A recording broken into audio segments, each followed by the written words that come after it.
Assalamualaikum, selamat pagi. Salam sejahtera. Anda sedang menonton Malaysia Hari Ini, edisi 27 Oktober 2022 bersamaan dengan hari apa ni? Hari Khamis. Saya Sofia Nursolihata bersama dengan... Dan saya Fazi Fuad. Tadi awal-awal tadi kalau tengok tadi, saya dan juga Sofia, yang nampak seluar saya dulu tadi. Saya tengok alamak. Jangan cakap saya baru bukan tidur. Bukan ropol saya Oh, nampak tak? Dia dah masuk frame kita ya.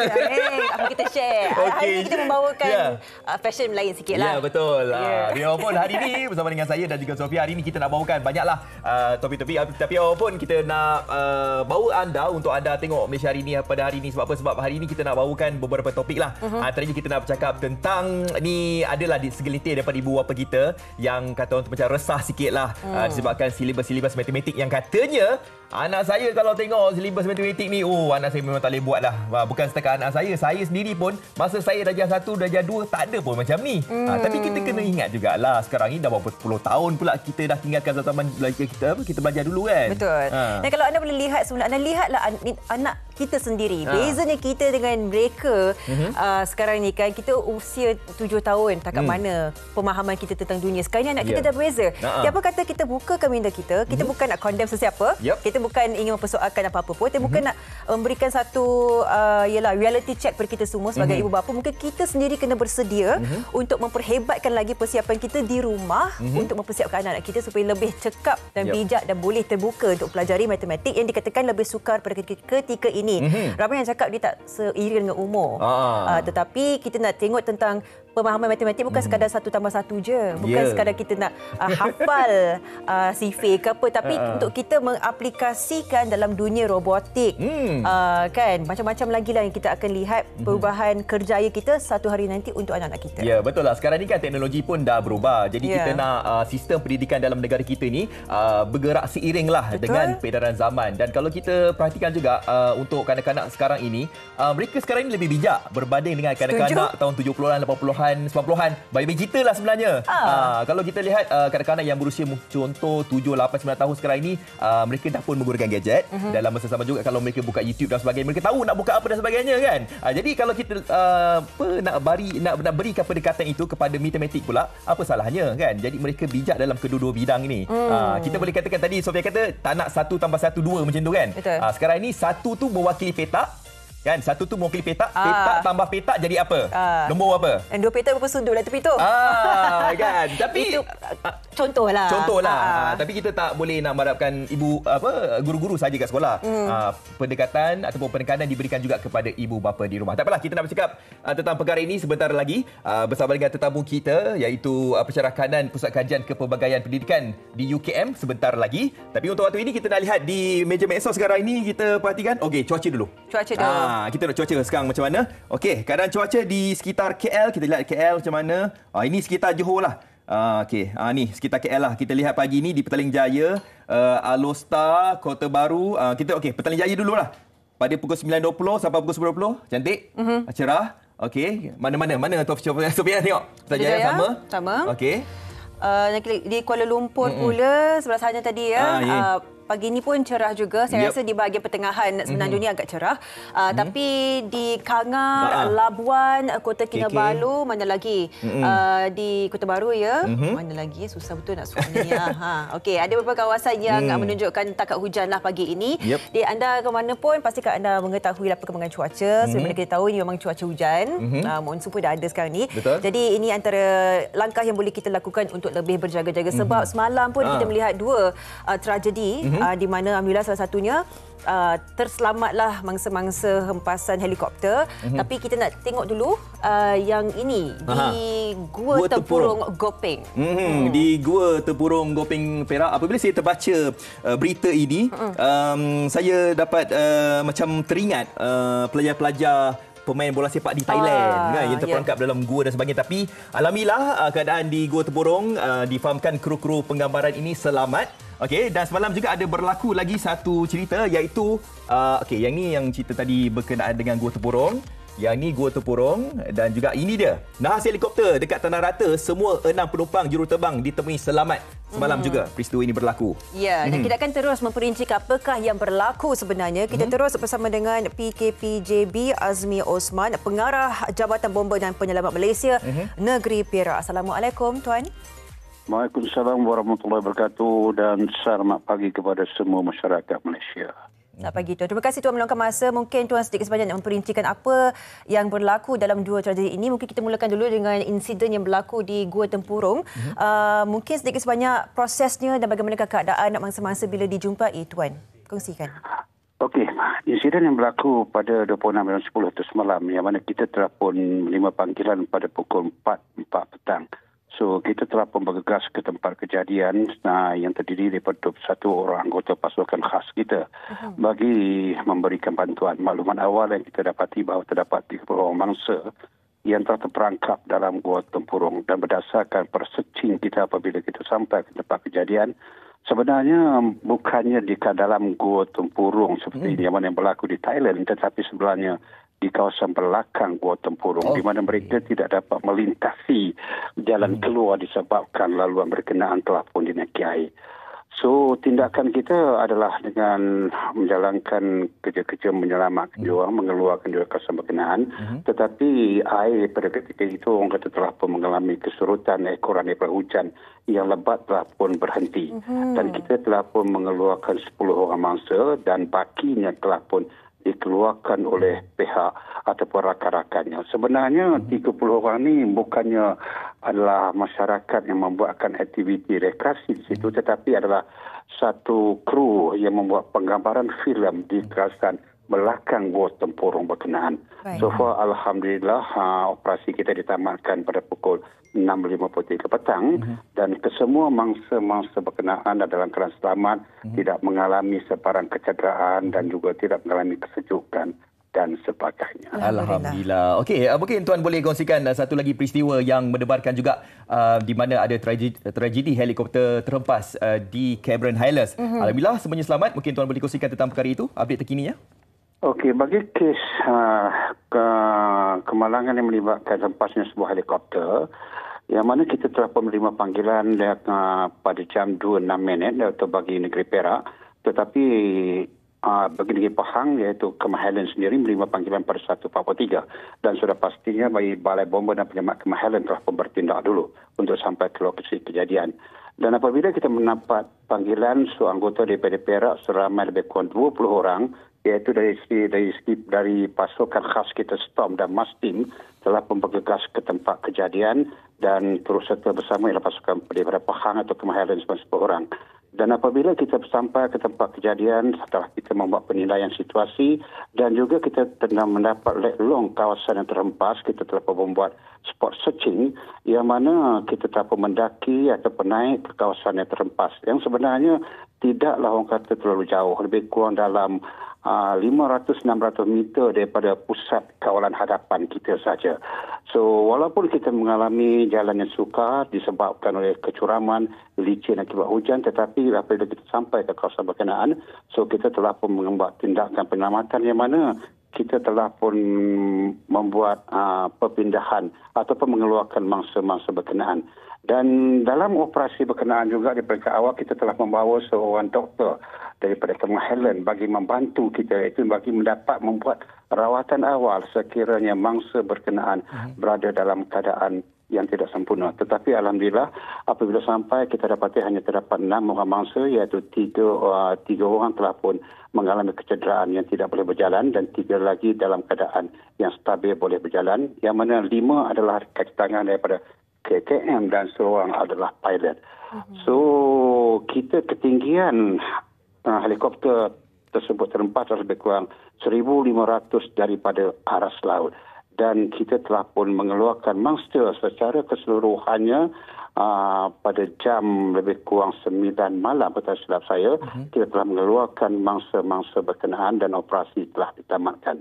Walaupun orang kata mengalami kesukaran dan sebagainya, tetapi dengan bantuan daripada agensi-agensi lain seperti pihak PDRM dan sebagainya, maka operasi berkenaan telah berjalan dengan lancar. So far, alhamdulillah hanya mengalami kecederaan yang mungkin patah di bahagian kaki atau sebagainya, tetapi tidaklah orang kata mendatangkan kecederaan yang lebih serius. Okey, baik. Terima kasih Tuan di atas update terkini yang diberikan. Terima kasih. Assalamualaikum. Waalaikumsalam warahmatullahi wabarakatuh. Itu dia. Kita telah bersama dengan PKPJB Azmi Osman, Pengarah Jabatan Bomba dan Penyelamat Malaysia Negeri Perak. Semestinya kita berterima kasih kepada semua agensi yang terbabit kerana inilah memerlukan begitu banyak kolaborasi antara agensi untuk memastikan bukan sahaja kawasan tetapi keselamatan mereka juga terjamin. Ini antara yang kita melihat dan kita harapkan tidak lagi berlaku dengan perubahan cuaca yang mendadak pada satu masa. Mungkin bagi mereka yang memerlukan untuk keluar untuk menjalankan tugasan untuk dipermudahkan segala urusan selepas ini. Okey, baik. Tapi apa yang berlaku dekat Gua Teburong tu kita boleh ambil iktibar. Kita kena lihat keadaan cuaca dan sebagainya. Okey, baik. Kita dah bercakap tentang silibus matematik sekolah rendah ini. Okey, dan kita dah dengar apa agaknya pandangan ibu bapa berkenaan dengan silibus matematik sekolah rendah ini. Adakah mereka menyokong ataupun tidak? Jom kita saksikan.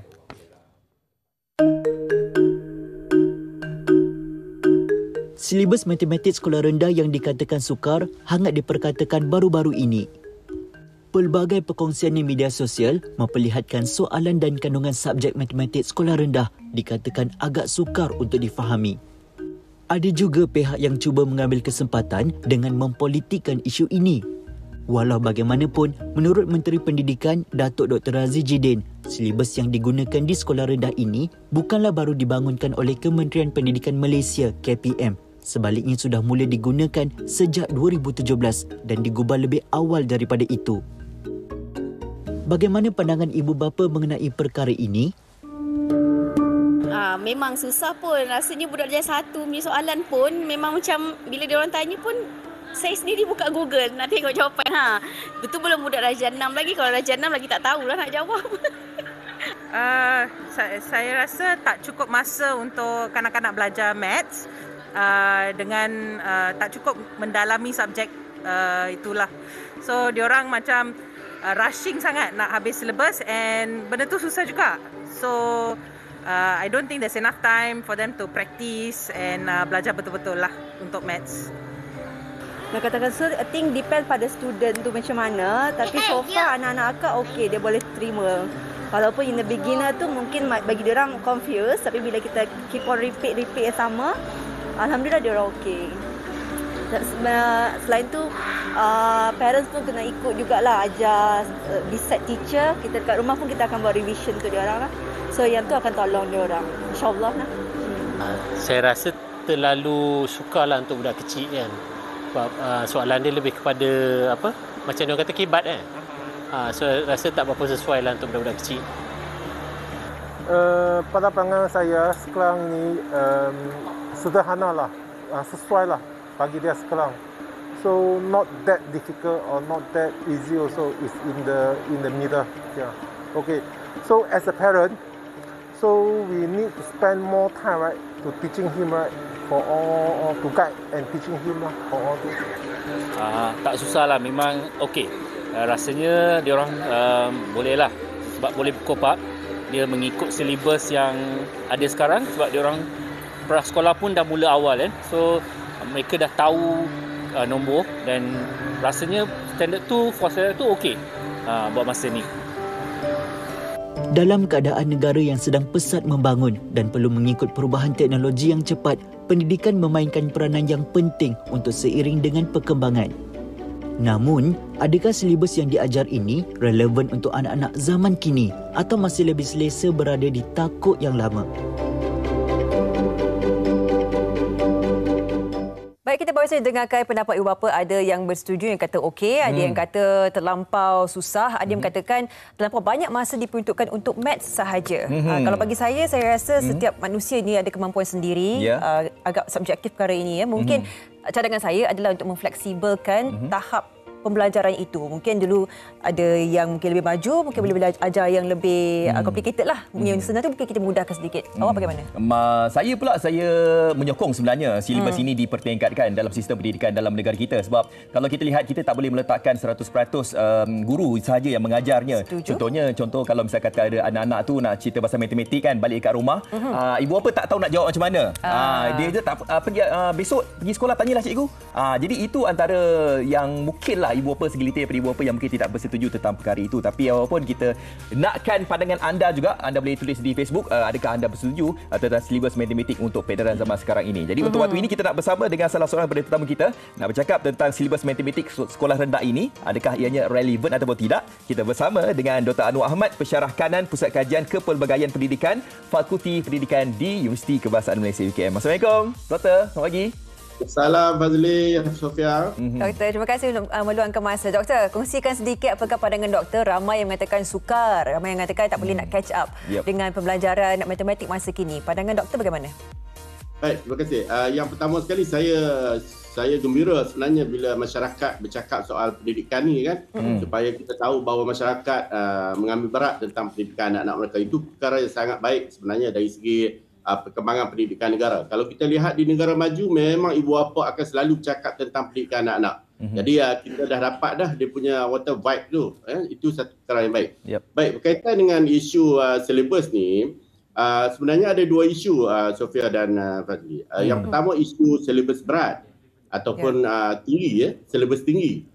Yang keduanya adalah silibus yang padat. Ini dua isu yang berbeza. Dan kita kena memahami isu ni supaya ibu bapa lebih jelas apa yang sebenarnya perlu kita fahami. Yang disebut sebagai silibus tinggi itu, dia sesuatu yang subjektif. Apabila kita menyediakan sesuatu, menggubal sesuatu silibus, kebetulan saya pun terlibat juga dengan penggubalan banyak silibus di peringkat sekolah menengah rendah. Bila kita sediakan satu silibus tu, dia bukan kita bercakap perkara yang tinggi saja, dia juga ada perkara-perkara yang rendah ataupun mudah. Jadi kita kena lihat silibus tu satu package yang besar. Dia bukan hanya satu muka surat je. Tapi kalau kita tengok dalam media sosial, dia hanya mungkin satu muka surat je, screenshot je, kita ini tinggi kan. Tapi ada juga topik-topik yang rendah, yang mudah. Jadi kita ada kombinasi antara topik-topik yang mudah, yang senang dengan topik-topik yang sukar dan tinggi. Dia adalah satu kombinasi. Itu dari segi amalan penggubalan kurikulum ataupun silibus. Jadi kalau kita katakan silibus itu tinggi, dia bergantung kepada siapa pelajar dia, siapa guru dia. Itu yang pertama. Jadi maksud dia subjektif. Kita tak boleh tumpukan kepada yang tinggi saja, tapi ada juga silibus-silibus yang bertaraf ataupun dia punya level dia adalah aras dia adalah rendah. Baik. Yang menjadi isu kepada kita, yang patut kita fikirkan adalah silibus kita ni padat. Banyak. Itu memang betul. Kalau kita bandingkan dengan negara-negara yang lain, negara-negara kawasan kita ataupun serantau kita ataupun negara yang maju, kita memang nampak secara jelas topik kita ataupun kandungan kita terlalu banyak kita berikan pada murid-murid kita. Contohnya saya ambil matematik tahun 1 ni anak-anak baru umur 7 tahun, kita sediakan 8 bab. Kita sediakan dalam 8 bab tu kita pecahkan, dia akan jadi 32 topik. Daripada 32 topik tu kita pecahkan lagi kepada perkara yang mereka kena capai yang kita panggil sebagai standard pembelajaran kepada 56 bahagian. Patutnya kalau kita lihat kepada kandungan tu memang sangat berat. Yang sebenarnya tidak sesuai sebab peringkat sekolah rendah, terutamanya tahun 1, tahun 2, tahun 3 ni, kita nak bagi kemahiran pada dia. Bila kita nak bagi kemahiran, murid-murid ni perlukan masa yang lebih panjang untuk dia meningkatkan kemahiran dia. Jadi kalau kita ada masa yang banyak, sebab kandungan kita terlalu banyak yang kita nak sampaikan, apa yang berlaku akan ada murid-murid yang tercicir, yang tak sempat nak memahirkan diri mereka. Jadi perkara yang harus kita selesaikan dalam silibus ini adalah kandungan tu tak boleh berat. Kita kena pilih. Misalnya saya bagi contoh, kalau kita tengok di tahun 1 matematik, murid-murid di bab 8 kena belajar tentang statistik dan kebarangkalian. Kena baca graf. Murid-murid darjah 1 ni umur 7 tahun kena belajar baca graf, piktograf. Saya pun kita pun rasa berat benda tu. Sebab tu ada ibu bapa yang mengeluh. Memang saya akui, tapi keluhan itu kita kena fokus kepada terlalu banyak yang kita nak berikan pada murid-murid kita pada tahun-tahun yang awal persekolahan. Kita sebenarnya sepatutnya meningkatkan kemahiran mereka, bukannya memberikan terlalu banyak kandungan pembelajaran. Ya, tadi doktor ada bercakap tentang silibus matematik ini terlalu padat dan juga terlalu tinggi. Jadi saya boleh katakan dekat sini mungkin harus diberikan masa yang mungkin agak panjang juga ataupun mungkin boleh diberi tambahan masa untuk kita nak memfokuskan kepada subjek matematik ini. Bagaimana pandangan doktor? Ya, betul. Saya setuju. Kita sekarang ni kalau kita nak jadual waktu mingguan, kita ada lebih kurang 2 jam setengah saja untuk matematik ni. Sebab apa? Sebab kita ada banyak sangat subjek yang kita nak sampai kepada murid. Jadi bila terlalu banyak subjek, bila kita pecah-pecahkan, kita hanya ada 2 jam setengah saja untuk matematik. Kalau 2 jam setengah, murid-murid kita ni pelbagai aras. Ada yang sangat ke depan, ada yang belakang. Betul. Jadi cikgu ni dalam kelas dia tu ada 45 murid kadang-kadang. Ada ramai. Jadi adalah sangat sukar untuk guru meningkatkan kemahiran murid dalam keadaan murid yang ramai, silibus yang padat. Kemudian dia perlu menyampaikan pembelajaran dia itu dan memastikan kemahiran-kemahiran asas ni dikuasai oleh murid. Ini penting ni sebab kemahiran asas ni dia tak boleh pilihan, dia tak ada pilihan. Kalau kita naik ke peringkat yang lebih tinggi, dia ada option. Sama ada kita nak lebihkan atau kurangkan, itu bergantung pada murid lah, motivasi. Tapi di peringkat asas ni, 3M ni, membaca menulis pengira ni tidak ada option. Semua murid tanpa kecuali mesti menguasai kemahiran asas yang baik. Jadi tugas guru, tugas Kementerian adalah untuk memastikan bahawa setiap murid menguasai 3M dan salah satu punca yang menyebabkan murid kita ketinggalan disebabkan oleh terlalu banyak perkara yang mereka nak sumbat pada waktu sekolah rendah. Betul, atau tahun tapi. Doktor, saya percaya ramai sebenarnya ibu bapa yang ingin memainkan peranan yang perlu menerapkan satu kepercayaan bahawa maths is fun, maths is great kan. Jadi bermula dari rumah dan bagaimana ibu bapa sebenarnya boleh memainkan peranan supaya kita boleh seiring dengan perkembangan silibus seperti ini dan supaya anak kita boleh berterusan sukakan subjek dan silibus itu daripada terus give up pada satu ketika di mana kalau tercicir seorang kanak-kanak itu takut dia terus tak nak belajar lah. Macam mana kita nak main peranan di rumah, doktor? Betul. Saya setuju. Kalau ibu bapa tak merapatkan diri dia dengan pembelajaran anak-anak dengan matematik, sains, memang anak-anak akan rasa jauh lah sebab dia tak ada orang yang menyokong dia kat rumah. Di sekolah tu kita minta guru sokong tapi kita kena faham, guru tu bila dia mengajar, dia ada 45 murid dalam satu kelas. Dia tak sempat nak tengok setiap seorang kan. Jadi tempat yang terbaik ataupun orang yang terbaik untuk membantu murid-murid kita seronok dengan subjek adalah ibu bapa. Jadi mau tak mau, ibu bapa perlu menguasai juga asas perkara-perkara asas dalam ilmu matematik, sains dan sebagainya. Tapi kita dengar dalam media sosial ibu bapa mengeluh kan. Memang maksudnya ibu bapa mahu membantu. Tapi kita lihat ada ibu bapa yang mengeluh. Ada bahagian-bahagian yang sangat suka yang mereka tak dapat kuasai. Jadi pada saya inilah tempat di mana PIBG memainkan peranan kan. Kalau kita tengok PIBG ni bukan setakat menganjurkan hari tahunan sekolah, hari sukan ataupun buat program. Tetapi juga membantu ibu bapa untuk sedikit menguasai ataupun memahami apa yang sedang berlaku dalam silibus sekolah kita.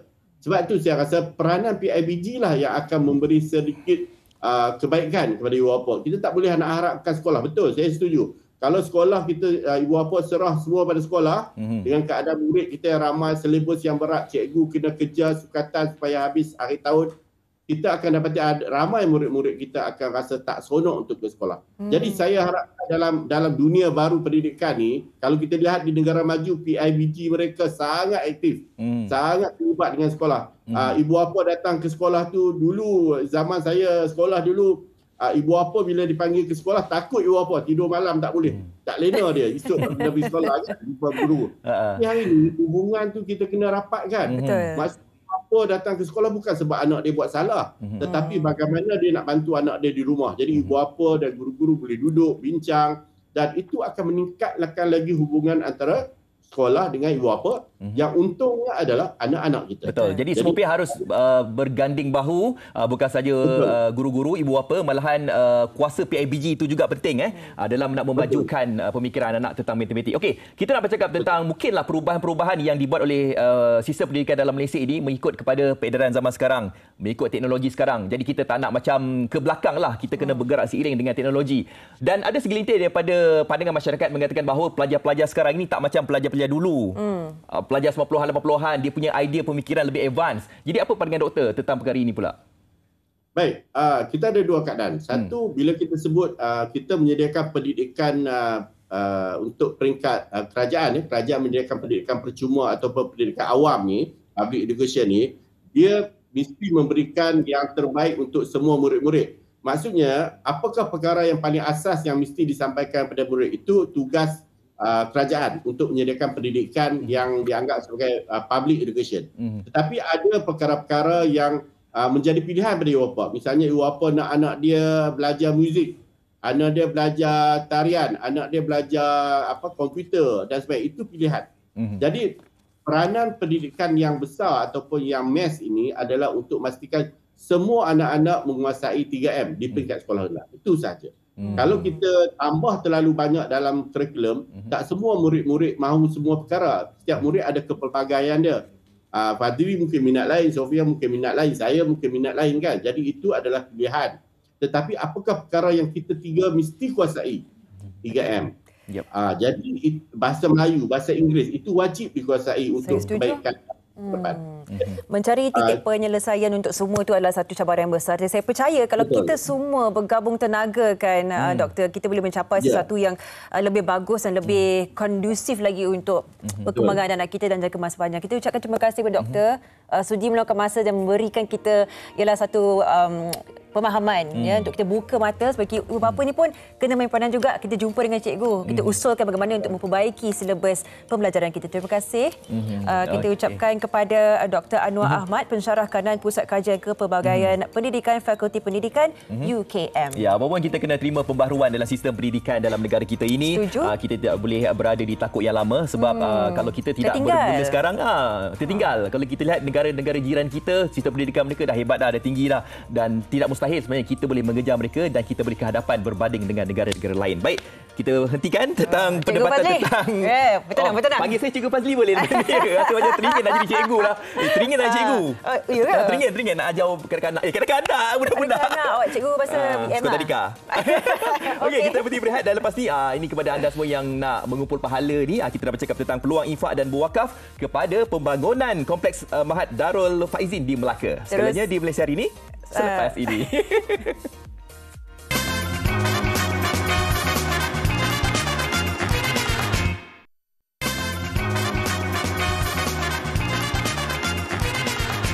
Malaysia hari ini kini kembali seperti mana yang saya katakan tadi, kita dah bercakap tentang peluang infak dan berwakaf kepada pembangunan kompleks Mahat Darul Faizin di Melaka. Jadi kita terus saja nak bersama dengan mudirnya. Kita bersama dengan Ustaz Jafri Abu Bakar Mahmudi. Assalamualaikum Ustaz. Waalaikumsalam Fadli. Terima kasih datang sekali lagi. Masya-Allah. Saya seronok tengok Fadli sentiasa ceria. Alhamdulillah. Saya ambil aura Ustaz juga ni. Aura. Saya mengambil aura. Alhamdulillah. Baik Ustaz, mungkin ada di antara kita yang mungkin terlepas kan melihat program ataupun melihat kita punya segmen kita tempoh hari. Jadi kita nak bagi pengenalan lah tentang Mahat Darul Faizin ni. Silakan Ustaz. Ya, sebelum tu kita nak ajak tuan-tuan sekalian, siapa yang ada masalah dalam kehidupan, ada obstacle, ada berasa berat dengan rezeki sebagainya, kena tengok segmen ni sampai habis insya-Allah. Sebab kita nak buka satu jalan untuk Allah memberikan penyelesaian dalam kehidupan kita terkait dengan rezeki melalui sedekah.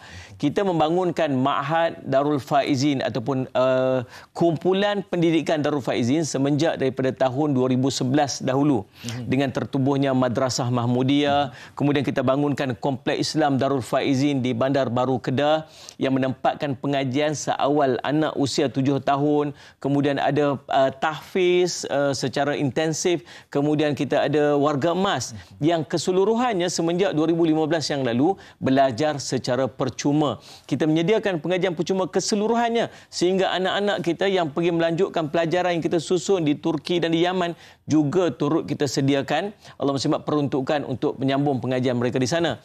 Dan alhamdulillah tuan-tuan, berkat daripada sokongan tuan-tuan semenjak daripada awal dahulu, maka kami mula melebarkan sayap kami ke utara Semenanjung dan kita membuka Mahat Darul Faizin Cawangan Melaka di Tanjung Minyak yang ada sebuah masjid yang kita nak bangunkan. Kemudian kita ada rumah asrama pelajar, kemudian kita ada rumah warga emas dan juga kita ada rumah guru dan kaki tangan yang juga kita berhasrat untuk membangunkan pengajian secara percuma, bukan sekadar untuk para pelajar di situ, bahkan untuk masyarakat keseluruhannya, insya-Allah. Pembelajaran secara percuma Percuma, insya-Allah. Insya-Allah. Jadi kita dah tahulah agaknya bagaimana progresnya sekarang untuk kerja-kerja pembangunan dan berapa lagi sebenarnya peruntukan yang diperlukan. Masya-Allah, saya nak mengambil kesempatan ni Fadli dan semua, terima kasih banyak-banyak, jutaan terima kasih saya sampaikan, dan doa saya setinggi-tinggi dan setulus-tulusnya kepada tuan-tuan agar Allah menggantikan dengan yang lebih baik, Allah memberikan kebaikan-kebaikan dalam kehidupan, dijauhkan daripada musibah, bala bencana, ujian dan penyakit dan tak mampu untuk kita tanggung. Tuan-tuan, kepada semua yang telah bersama dengan kami semenjak daripada awal memberi infak, alhamdulillah tuan-tuan, projek pembangunan kita telah pun mencecah 80% untuk fasa yang pertama, iaitu masjid dan juga Allahumma salli Muhammad asrama pelajar yang dan kita ada fasa kedua, rumah wargamah dan juga rumah guru kaki tangan akan datang kemudian, insya-Allah bulan 1 kita expect untuk kita mulakan pembangunan. Dan kutipan kita buat masa sekarang ini, daripada 6 juta target kita, kita telah berjaya untuk mengutip sebanyak 3.5 juta. Ada 2.5 juta lagi yang ada, tuan-tuan sekalian, ada di mana? Dalam poket tuan-tuan tu. Subhanallah. Jom kita bersama-sama lagi, insya-Allah, untuk kita merealisasikan Ma'had Darul Faizin Cawangan Melaka ni, insya-Allah. Insya-Allah. Mungkin ada di antara kita yang rasa macam tadi Ustaz kata jumlah ataupun wang tu dari mana, dekat poket kita kan. Mungkin kita rasa macam aduh beratlah nak keluarkan duit ni. Sebenarnya anda tak tahu banyak kebaikan berinfak ni. Lebih lagi dalam pembinaan masjid ataupun kompleks kepada Mahat Hafiz ni. Apa antara kebaikannya infak kita ni? Ada satu kisah Ibnu Jauzi tulis dalam kitabnya Salih ala Sayyidina Muhammad, cerita tentang seorang raja pada satu ketika yang dia akan memotong tangan sesiapa yang bersedekah. Dia tak izinkan siapa pun bersedekah. Tiba-tiba ada seorang wanita, dia didatangi oleh seorang miskin, minta tolonglah, tolong saya susah. Lalu dia kata, subhanallah, saya takut nanti tangan saya dipotong.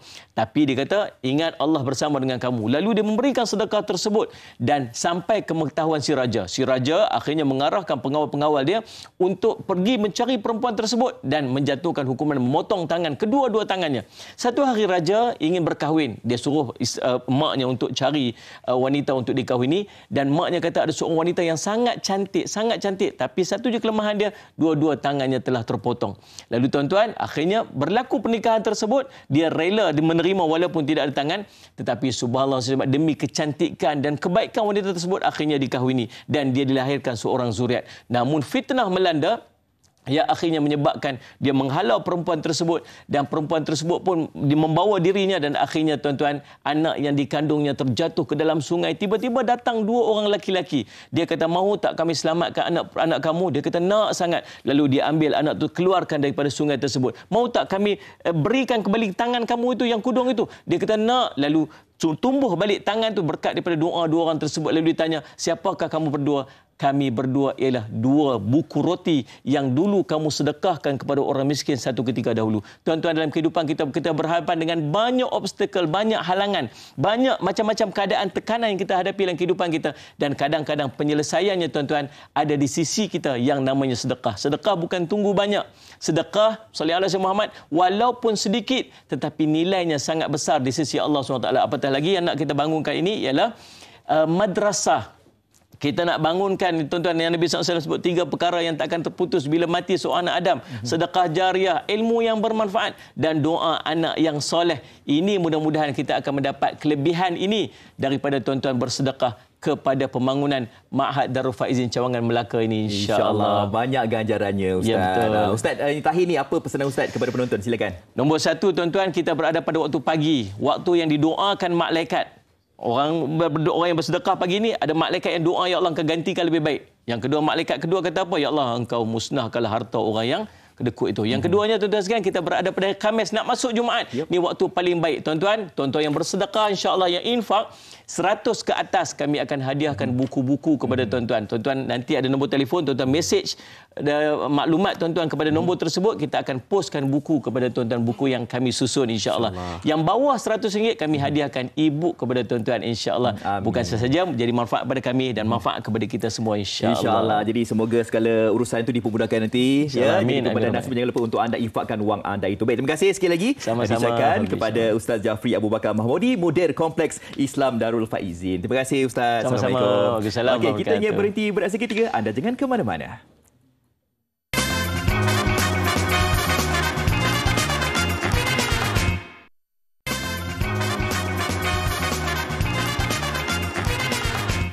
Masih menemani anda di Malaysia hari ini dan kita akan bincangkan tentang jelajah aspirasi keluarga Malaysia di Pahang. Saya terus bersama dengan Encik Muhammad Syahrizal bin Muhammad Nur, Setiausaha bahagian Khidmat Pengurusan Kementerian Pertahanan Malaysia. Assalamualaikum. Waalaikumsalam warahmatullahi wabarakatuh. Saya sihat, tapi baru balik demam. Balik demam. Biasalah sekarang ni suara sengau sikit lah. Tapi dalam hati dan jiwa dia memang bersedia. Kita sangat bersedia. Baik.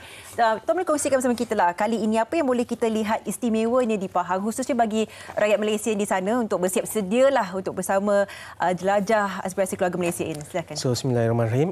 Kita untuk jelajah aspirasi keluarga Malaysia ni kali yang ke-12 lah. Kita mengikuti jelajah ini sebab PM nak semangat keluarga Malaysia tu dibawa ke setiap negeri. Semangat keluarga Malaysia tu dibawa ke setiap negeri. Untuk itu kita MINDEF telah dipilih lah untuk aspirasi keluarga Malaysia ni pada tarikhnya pada 28 hingga 30 Oktober 2011.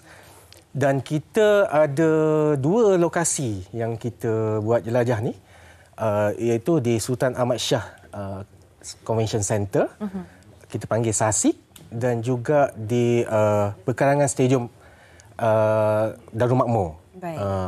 So kita menjangkakan untuk SASIC kita ada lebih kurang pada setiap masa ada 5,000 orang boleh mengunjungi lah SASIC tu. Kita terdapat 25 kementerian yang akan mengikuti lah jelajah ini pada kali ini. Dan pelbagai aktiviti menarik lah yang akan kita sediakan untuk para pengunjung, terutama jadi Kuantan. 25 kementerian dalam satu acara, saya pasti banyak yang boleh kita lihat dalam sesi di Pahang kali ini. Dan daripada sudut pandang Kementerian Pertahanan sendiri, apakah antara program dan slot yang khususnya dibawakan oleh Kementerian Pertahanan untuk khususnya bagi rakyat Malaysia yang akan hadir di Pahang kali ini? Sofia, sebelum tu saya terlupa. Saya ingat mengucapkan ribuan terima kasih kepada kerajaan negeri Pahang kerana mereka adalah rakan-rakan strategik kami lah untuk di Pahang ini. Okay, berbalik pada soalan itu, kita sebenarnya pelbagai aktiviti yang menarik kita adakan untuk pengunjung-pengunjung di AKM Pahang ini. Antaranya kementerian-kementerian ada menyediakan slot-slot orang masing-masing. Contohnya di KETSA, saya difahamkan dia akan bawa harimau. Sofia. Seriuslah. Serius lah. Saya pun ada harimau. Harimau, hidup saya tak tahu. Saya pun tak tahu harimau tu harimau betul ke, harimau tak betul ke. Tapi selamat ya. Selamat. Okey, baik. Kalau Sofia pergi, selamat. Saya akan jaga Sofia. Alhamdulillah. Tapi seperti AKM sebelum ini, di setiap AKM kita ada jamin kerja. Maksudnya pelajar-pelajar yang ingin mendapatkan pekerjaan, kita ada di situ. Kita ada, saya ada 6 syarikat yang akan yang mengoffer tawaran pekerjaan. Kita ada juga jualan murah oleh Kementerian KPDNHP. Kita juga ada jualan IKS, maksudnya industri peserta industri di Pahang itu berkumpul di situ menjual produk-produk mereka. Kita juga ada kita sebenarnya AKM ni untuk semua golongan. Untuk untuk golongan kanak-kanak, kita ada pertandingan mewarna. Kita ada sediakan hadiah lah. Untuk macam belia saya kata tadi, kita ada pekerjaan. Selain itu kita ada juga e-sport. Untuk mereka bermain semua. Untuk warga emas, kalau yang ATM, kita ada kaunter veteran, JEF, Jabatan Hak Ehwal Veteran. Di situ mereka boleh nak minta bantuan ke, nak membauri kad ke, kita ada. Maksudnya semua golongan kita tackle dekat situ. Baik. Dan bagi mereka yang betul-betul ingin mengenalilah Kementerian Pertahanan dengan lebih rapat dan dekat lagi, adakah terdapatnya antara booth-booth yang khususnya membawakan aset-aset kementerian? Ini yang menariknya, Sofia. Untuk kali ini, setiap AKM dia ada ikut keunikan kementerian masing-masing. So untuk MINDEF, Sofia tahulah, ATM lah. So kali ini kita membawa aset-aset tentera. Keduanya kita akan bawa aset-aset pasukan elit ATM. Kita ada Pascal Navy, Pascal Udara dan GGK Group gerak khas. Komando lah bahasa mudahnya. Selain daripada itu, kita ada juga senjata. Senjata-senjata terkini yang digunakan oleh ATM. Selain daripada itu, selain daripada aset-aset semua-semua tu, kita ada juga persembahan oleh ATM. Sofia mesti tak pernah dengar. Kawat senyap pernah dengar? Pernah. Benar? Benar. Saya lah. Pernah tengoklah masa Hari Kebangsaan. Tapi saya rasa apa yang disebutkan oleh Tuan tadi betul-betul akan menarik lagi ramai lah. Sebab ramai yang nak ingin tahu dan melihat depan mata sendiri antara aset-aset ketenteraan dan sebagainya. Sebab macam saya cakap sebelum ini, kita pun di setiap AKM kita bawa senjata kita sahaja. Tetapi booth kita memang ramai dikunjungi oleh pengunjung. Bayangkanlah kalau kita ada aset-aset kita ni. Saya rasa Pahang ni akan bom lah. Memang bom. Okey, itu adalah masa 30 saat yang tinggal ni. Mungkin pesan terakhir ataupun nak mempelawa ramai lagi untuk turun ke Pahang bagi jelajah kali ini. Okeylah, untuk rakyat-rakyat Pahang, saya tak tahu bahasa Pahang. Tapi orang kata koi-koi ke kawan ke macam tu. So saya menyerulah kepada pengunjung, rakyat-rakyat di Kuantan especially-nya, datanglah ke booth AKM Pahang ini kerana kita menyediakan pelbagai aktiviti menarik pada tuan-tuan dan puan-puan pengunjung. So macam saya cakap tadi, setiap lapisan masyarakat kita sediakan program-program tertentu untuk mereka. So kita akan berada di sana pada 28 hingga 31. Baik. Di dua tempat lokasi berbeza, iaitu di Sasik dan juga di Pekarangan Stadium Darul Makmur. Baik. Datanglah beramai-ramai. Terima kasih ucapkan kerana sudi meluangkan masa untuk mempelawa ramai lagi datang. Anda boleh ikuti Keluarga Malaysia Keluarga Malaysia di segala social media dan sebagainya. Terima kasih diucapkan kepada Encik Muhammad Syahrizal bin Muhammad Nur, Setiausaha Bahagian Khidmat Pengurusan Kementerian Pertahanan Malaysia. Sudi meluangkan masa. Baik, kita akan berehat seketika. Sekembalinya banyak pengisian hanya di Malaysia hari ini. Terima kasih.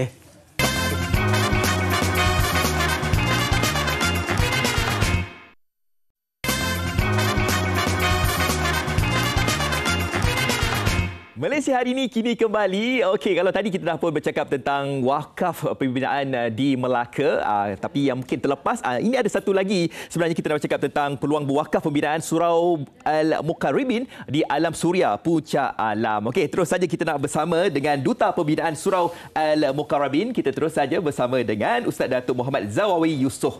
Assalamualaikum Ustaz, terima kasih datang. Waalaikumsalam. Okey Ustaz, sebagai pengenalan kita nak tahulah tentang latar belakang tentang pembinaan Surau Al-Mukarrabin di Alam Suria, Bandar Puncak Alam ni. Ustaz. Okey, bismillahirrahmanirrahim. Assalamualaikum warahmatullahi wabarakatuh. Surau Al-Mukarrabin ni, nama dia tu, Mukarrabin tu surau yang mendekatkan kita dengan Allah. Itu Mukarrabin. Kita sebenarnya dengan Allah dah dekat. Tapi Mukarrabin tu mendekatkan.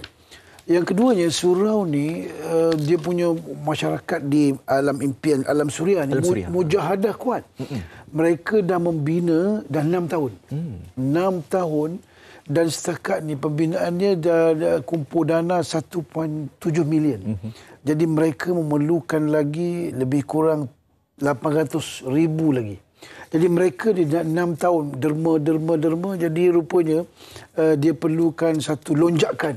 Sebab targetnya kalau boleh bulan puasa ni dah nak duduk, nak cuba sembahyang di situ. Jadi para tuan-tuan, kalau tuan-tuan boleh derma segeralah. Sebab itu dalam soal derma ni Allah Taala sebut wasari'u, kena bersegera. Lagi satu, sekarang ni jemaah kat sini sembahyang surau sementara dalam kemah. Dalam kemah macam kat Mina. Kalau pergi Mekah kan. Macam kat Mina, bersungguhnya mereka. Dan saya nampak bahawa tuan-tuan ada peluang untuk membuat satu jasa kepada agama, kepada keluarga, pada mak ayah yang meninggal. Boleh berderma atas nama arwah si mati. Cuma tengok gambar-gambar. Yang kita nampak di situ kesungguhan pembinaan daripada ahli qaryah setempat dekat Alam Suria ni, Puncak Alam, bersungguh-sungguh bergotong royong, bukan saja membina tapi berderma. Jadi sebab tu hari ini saya mengajak tuan-tuan yang mendengar untuk berderma pada jalan Allah. Ini tempat derma yang tak ada skema. Jelas dan untuk ke akhirat. Okey. Berapa lagi sebenarnya yang diperlukan dalam pembinaan masjid? Sebenarnya kalau ikut material jumlah tu lebih kurang 800,000 lagi. Okey. Itu nak supaya siap. Jadi memberi tu kalau boleh jangan kita ikut jumlah lah. Sebab kita akan berpanjangan. Nanti dia ada bina masjid ada 2 fasa. Fasa pertama bina bangunan. Fasa kedua mengimarahkan. Imarahkan tu dengan modul, dengan program, dengan nak mengajak orang ke masjid, itu 2. Jadi tuan-tuan, derma untuk dunia dan akhirat. Alhamdulillah. Okey. Tadi saya dah tanya dekat Ustaz Jafri tentang kebaikannya kalau kita berinfak ke jalan yang benar dalam pembinaan masjid ni. Pandangan Ustaz Datuk pula bagaimana? Sebenarnya derma ni kan semua orang kalau derma untuk diri dia tak berapa sangatlah. Kalau derma untuk orang lain tak berapa. Kalau untuk diri dia untuk main golf dia akan bayar banyak. Sebab Nabi sebut satu benda, saya ni kedekut juga, tapi bila berderma ni Rasulullah bersabda, ma naqasa malun min sadaqah. Duit anda tidak akan kurang dengan sedekah. Tak akan kurang. Anda siapa nak tambah duit, sedekahlah. Yang kedua, saya pernah nak sebutkan ni, siapa ada sakit. Siapa ada sakit, cara untuk merawat jumpa doktor. Cara untuk merawat cari obat. Salah satu cara untuk merawat ialah bersedekah. Rasulullah pernah bersabda dalam satu hadis yang berbunyi rawatilah dawu mardhakum bisedekah. Rawatilah penyakit kamu dengan sedekah.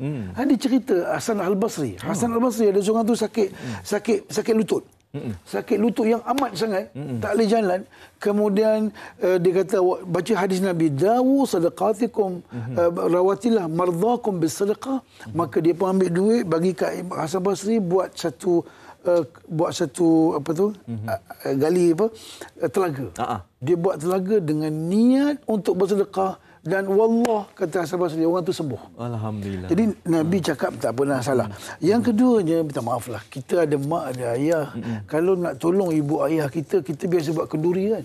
Buat kenduri sebenarnya pahala tak banyak mana. So pahala yang paling besar nak bantu arwah siapa anak ke ialah dengan sedekah jariah, bagi duit dengan niat untuk si mati. Siapa-siapa ada masalah, anda bersedekah. Saya cerita saya simple. Saya pergi Mekah, bukan nak cerita. Saya masa tu saya tempah hotel tak cukup. Ada 3 hotel tak cukup. Dekat Mekah, jemaah saya. Kemudian saya pun turun ke Masjid Haram. Saya nak berdoa. Nak berdoa supaya 3 bilik saya tu dapat. Setengah on the way nak pergi ke Masjid Haram, ada pakcik tua cubit saya. Kau belakang, muka dia tak comel, tak berapa muka orang tua, berjanggut. Dia cuik saya, dia ulur tangan. Saya perlukan 3 bilik lagi. Dia ulur tangan, saya pun cari duit RM1. Kita kan Haji Bakir sikit. Cari duit hijau Mekah tu. Duit hijau tak ada duit merah, bagi 10. Saya bagi dia 10, dia doa kat saya. Bila dia doa je, saya bagi lagi 10. Dia doa kat saya. Lepas tu, cukuplah 20. So dia pergi sekejap je, saya melangkah 3 langkah, terus call daripada Madinah, bila awak tak dapat 3 kan, 2 dah dapat. Jadi saya pun terkejut. Kalau aku derma lagi 1, cukup 3 bilik. Saya pun cari balik pakcik tu. Hilang dah gaib pakcik tu. Jadi siapa ada masalah, wallah hadis Nabi sebut, menyelesaikan masalah dengan sedekah. Alhamdulillah. Itulah dia ganjaran yang kita tidak ketahui. Jadi kita kena kata orang tu rajin-rajinlah untuk kita nak sedekahkan infak kita kepada pembinaan masjid atau surau ini. Okey, yang terakhir sekali Ustaz. Yang terakhir sekali dalam soal bersedekah, jangan terlambat. Wasari'u ila maghfiratin min rabbikum. Bersegera tu sampai dekat berlari untuk bantu satu. Yang keduanya, man bana lillahi baitan man bana lillahi masjidan banallahu lahu baitan fil jannah. Siapa bina satu masjid di muka bumi ini, Allah akan bina di syurga nanti. Kalau anda derma walaupun sebesar burung, telur burung yang kecil itu, Allah Ta'ala akan bagi. Lagi satu, derma ni kalau boleh, gajah, ada orang derma gajah, derma semut. Gajah, derma semut. Gajah ada zaman Nabi Sulaiman lah. Dia gajah, derma semut. Ada besar, derma kecil. Kita nak orang besar, derma besar sebab dapat pahala besar di akhirat. Jangan terlambat sebab kita tahu umur kita, wallahu alam. InsyaAllah. Okey, baik. Terima kasih Ustaz Datuk atas kata orang tu datang untuk kata orang tu berkongsi kalau kita nak menginfakkan wang kita ini kepada pembinaan Surau Al-Mukarrimin di Alam Suria Bandar Puncak Lampit. Terima kasih Ustaz. Assalamualaikum. Okey, kita nak terus saja bersama dengan Sofia di sana. Silakan Sofia. Terima kasih Afad. Baik, kita telah pun menyediakan rangkuman berita dunia dan ini mendapat perhatian dunia Rishi Sunak sebagai Perdana Menteri terbaru di Britain. Mari kita saksikan.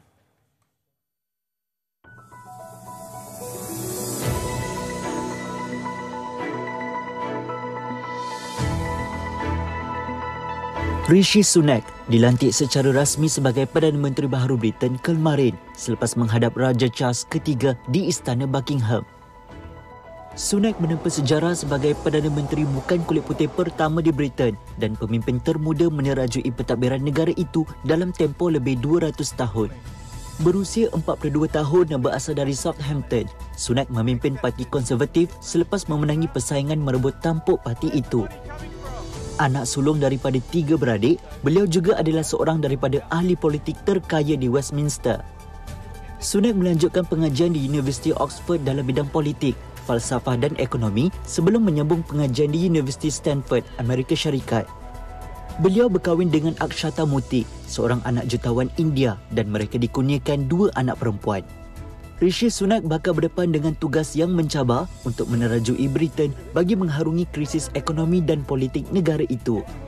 Perdana Menteri Malaysia Datuk Seri Ismail Sabri turut menyampaikan ucapan tahniah dengan menghantar satu surat yang ditulis dalam bahasa Melayu. Exactly the same curve. So actually there seems to be more a feature just of the virus and the season than anything specific. Sebuah pesawat Korean airliner KE631 bersama 173 penumpang dan kru terbabas ketika mendarat di lapangan terbang antarabangsa Cebu di Filipina. Walau bagaimanapun, tiada kecederaan dilaporkan berlaku. Pesawat Airbus SEA-330 yang terbang dari Seoul ke Cebu cuba mendarat 2 kali dalam cuaca buruk sebelum melanggar landasan pada percubaan ketiga jam 11.07 malam waktu tempatan Isnin lalu. Menurut Presiden Korean Air Woo Ki-hong dalam satu kenyataan, siasatan menyeluruh akan dilakukan bersama-sama pihak berkuasa penerbangan tempatan dan pihak berkuasa Korea bagi mengetahui punca kejadian. Pada Ahad lalu, ribuan kambing dan biri-biri memenuhi jalan raya di sekitar Madrid, ibu kota Sepanyol, menggantikan kereta di jalanan. Senario unik itu berlaku susulan pergerakan laluan purba pengembala sambil membawa kawanan biri-biri melalui ibu kota kepada rumput di bahagian selatan pada musim sejuk. Pelancong dan penduduk tempatan tidak melepaskan peluang berbaris di sepanjang laluan bagi menyaksikan ribuan tenakan berjalan melalui bandar sambil ditemani bunyi kuat yang dihasilkan daripada loceng di leher biri-biri. Acara tahunan itu dihidupkan semula pada tahun 1994 sebagai sebahagian daripada Fiesta de la Transhumancia tahunan Madrid selepas Parlimen Sepanyol mengiktiraf laluan tradisional yang digunakan pengembala untuk membawa ternakan mereka. Beberapa abad lalu, laluan itu digunakan oleh pengembala bersama kawanan biri-biri melalui kawasan luar bandar yang tenang. Kini, biri-biri melintasi beberapa kawasan paling sibuk di bandar termasuk Plaza Mayor di dataran utama Madrid. Okey, kenapa biri-biri jalan perlahan? Sebab dia berat. Tak, kalau dia jalan laju buru-buru. Okey, kita dah sampai ke hujungnya. Kita akan bawakan antara tunai atau e-tunai mana yang boleh memudahkan kita untuk merancang kewangan. Saya suka cashless. Samalah dengan saya. Saya memang tak bawa duit ke mana-mana.